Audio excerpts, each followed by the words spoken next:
आणि आता दिवसभरातल्या इतर राजकीय टॉप 9 बातम्या। निकालाची प्रत मिळाल्यावरच कोकाटेंवर पुढील कारवाई। विधानसभा अध्यक्ष राहुल नार्वेकरांची भूमिका आहे। सदनिका घोटाळ्यामध्ये माणिकराव कोकाटेंना 2 वर्षांची शिक्षा, तर शिक्षेची ऑर्डर विधानसभा अध्यक्ष नार्वेकरांना पाठवा। खासदार सुप्रिया सुळेंचा स्वतःच्या कार्यालयाला फोन। या संदर्भातही घटनेत दिलेल्या तरतुदी आहेत आणि या संदर्भातले जे नियम आहेत त्या सगळ्यांचं पालन करून योग्य निर्णय घेतला जाईल। एनव्हलपमध्ये घालून ती ऑर्डर पोहोचून द्या ना माननीय स्पीकर साहेबांना, कारण का त्यांच्याकडे पोहोचलेली नाही अजून। आणि रिसिप्ट घेऊन टाका, कारण का मीडिया म्हणते त्यांना पोहोचलेली नाही त्याच्यात, आपण पाठवून देऊ त्याच्यात काय। कृषी मंत्री माणिकराव कोकाटे सोमवारी शिक्षेला आव्हान देणार। सोमवारी जिल्हा सत्र न्यायालयामध्ये अपील दाखल करून शिक्षेला आव्हान देणार आहेत। खोटी कागदपत्र दाखवून म्हाडाच्या सदनिका लाटल्याचा आरोप आहे।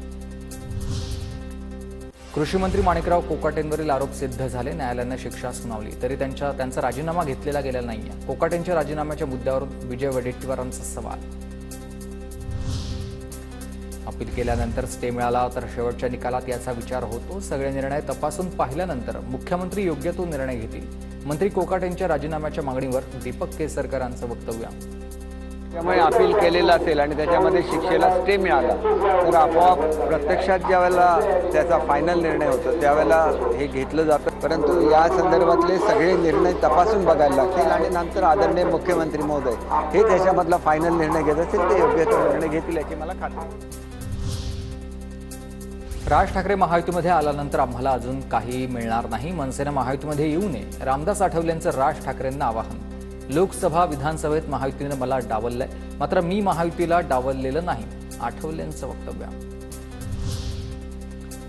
मंत्री उदय सामंतांनी शिवतीर्थ निवासस्थानी घेतली राज ठाकरेंची भेट। राज ठाकरेंसोबत कुठलीही राजकीय नाही, मराठी भाषेसह उद्योजकांवर कुणालाही अन्याय होणार नाही आणि होऊ देणार नाही, यासाठी मी मंत्री म्हणून पुढाकार घेण्याबाबत राज ठाकरेंकडून मार्गदर्शन घेतलंय, सामंतांची माहिती।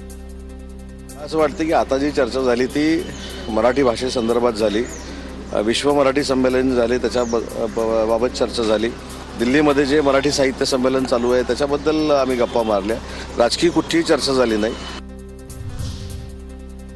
निवडीला आव्हान देणाऱ्या याचिकेवरून धस यांना नोटीस द्या। औरंगाबाद खंडपीठाचे निवडणूक आयोगाला आदेश। मेहबूब शेख यांनी आव्हान देणारी याचिका दाखल केल्यानंतर 5 मार्च रोजी याचिकेवर पुढील सुनावणी होणार आहे। काँग्रेस नेते रवींद्र धंगेकरांचा गळ्यामध्ये भगवा उपरणं असलेला फोटो स्टेटसला आणि प्रोफाईलवर पण आहे आणि धंगेकरांच्या उपरण्यावर भगवा धनुष्यबाण हा आला तर आपल्याला आनंदच असेल, शिंदेचे मंत्री उदय सामंत यांचं वक्तव्य। मला असं वाटतं की रवींद्र धंगेकरांनी गळ्यामध्ये जर भगवा उपरणं ठेवलं असेल आणि त्याच्यावर भविष्यामध्ये जर धनुष्यबाण आला तर आम्हाला सगळ्यांना आनंद आहे। शिवसेना नेत्यांकडून काँग्रेस नेत्यांची भेटगाठ आणि ऑपरेशन टायगरची चर्चा। उदय सामंतांनी काँग्रेसचे माजी आमदार रवींद्र धंगेकरांच्या मुलाच्या वाढदिवसानिमित्त घेतली भेट।